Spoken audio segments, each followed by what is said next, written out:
ado, let's jump right into it. At school, I skip lunch period and go over to the library and hand in my stuff for the contest. The librarian says that over 100 kids have entered this contest. I almost take back my entry when she tells me that. But then I start thinking about how much time I put into my writing.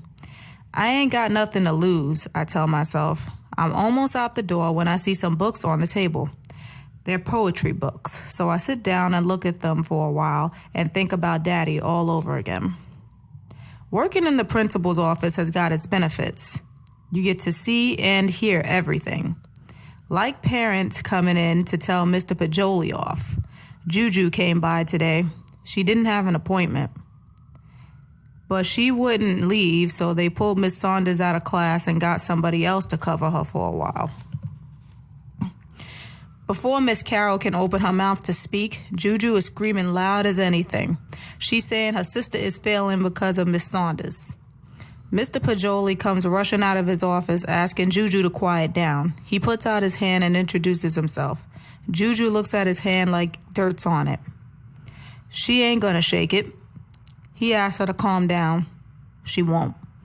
Juju starts saying who she is and what she's come for. She's got on a skin-tight fire engine red dress that swishes like cheddar cheese on a grater every time she moves. She's banging her fist like a gavel on the front desk. She sticks her long, bony finger in Mr. Pajoli's face and says, "Before that woman came, Shar got A's. Now all she gets is D's. What's up with that?" She shouts. Juju's right about Shar's bad grades. As soon as Miss Saunders came here, she separated me and Shar's seats. I guess she could see I was letting Shar cheat off me. I ain't been doing Shar's homework like I was neither. Lately, I've been making up excuses, saying Mama's keeping me busy with chores, stuff like that. Before Mr. Pajoli answers Juju, Juju is on to a new subject. Shar's all the time talking about that woman at home, mostly how mean she is, and ugly. That teacher can't be taking her problems out on my sister just 'cause she's got burnt on the face or something. Mr. Pajoli asks Juju to come into his office. No, Juju says. She's not leaving until she sees Miss Saunders. Mr. Pajoli finally tells Miss Carroll to send for Miss Saunders. Miss Saunders comes into the office with her head up and her grade book under her arm. She's wearing red today, too. She seems calm, maybe because she's never met Juju before. Mr. Pajoli waves his hand for Juju to follow him to the office. Juju shakes her head. No, we ain't hiding this behind no closed doors. I want this thing out in the open. Right is right, so let's handle our business here, Juju says. Mr. Pajoli stands his ground. Business is handled in my office or not at all. Juju's still mouthing off, but she follows behind Mr. Pajoli. This is Shar's third time in 7th grade, she's saying. Shar can't afford to do no more time here. Her other teachers know that. They're giving her the grade she needs to move up. Miss Saunders hands Juju some papers. Most of them are incomplete, she says. Charlize would rather pass notes than do assignments, Miss Saunders tells her. Juju eyes the papers. I don't know what happened next. Miss Carroll told me to go get the janitor and tell him the principal wants him to clean up the mess in the boys' room. Miss Carroll could have called the janitor on the intercom. She wanted to get rid of me, is all. The next time I see Juju, she's stomping out of the office saying Shar better not flunk 7th grade. Her feet sound more like bowling balls falling to the ground than feet. Then all of a sudden, she stops and stares Miss Saunders up and down.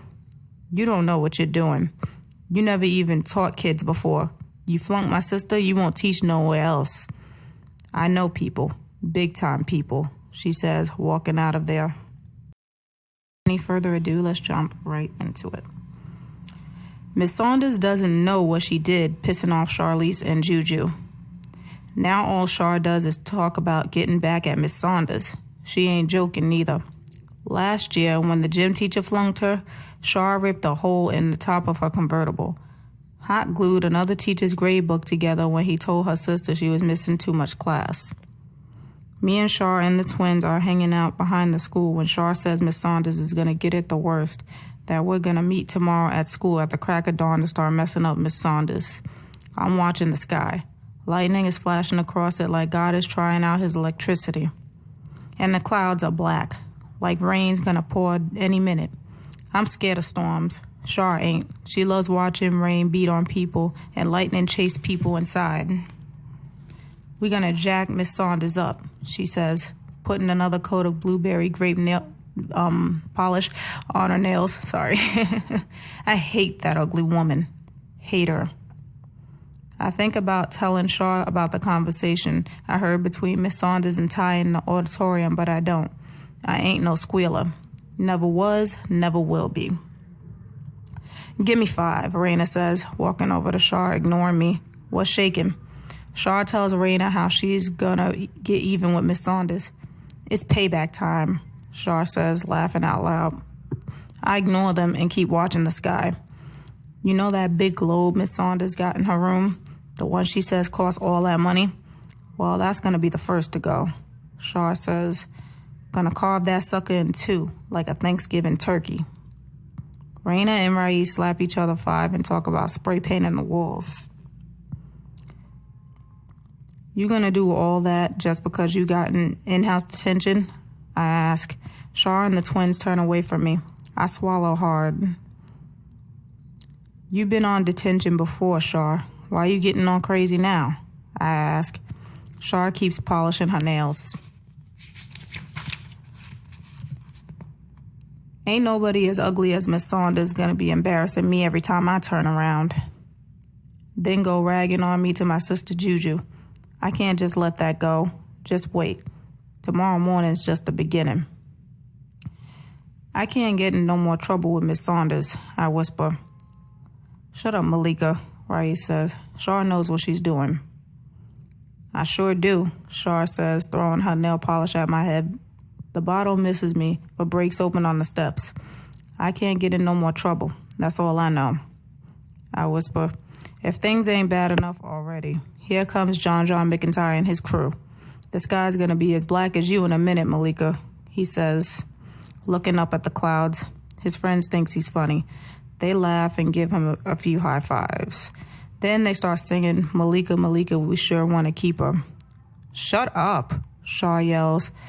John McIntyre, I will kick your butt, she says, going after John. Jack up Shar.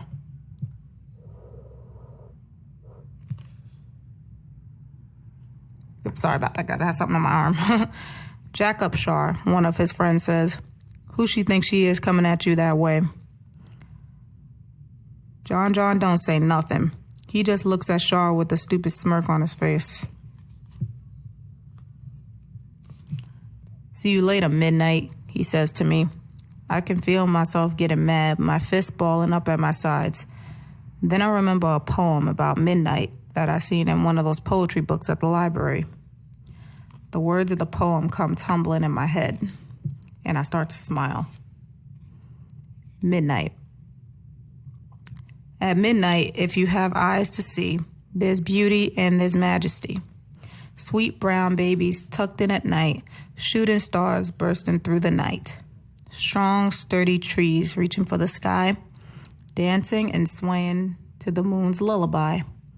Quiet waters, silent nights, angels soaring toward the light.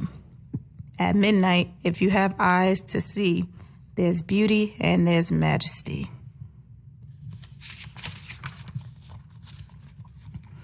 Shar don't understand what's going on with me. She looks at me and calls me stupid, the way I'm smiling to myself. Then she tells John to shut his big stupid mouth. He winks and keeps moving. But he's still looking back at me like he can't figure out what's got a hold of me. Shar's saying something about how she's got to always look out for me, but I ain't listening really. I'm saying that poem over in my head again and again. Next thing I know, here comes Caleb.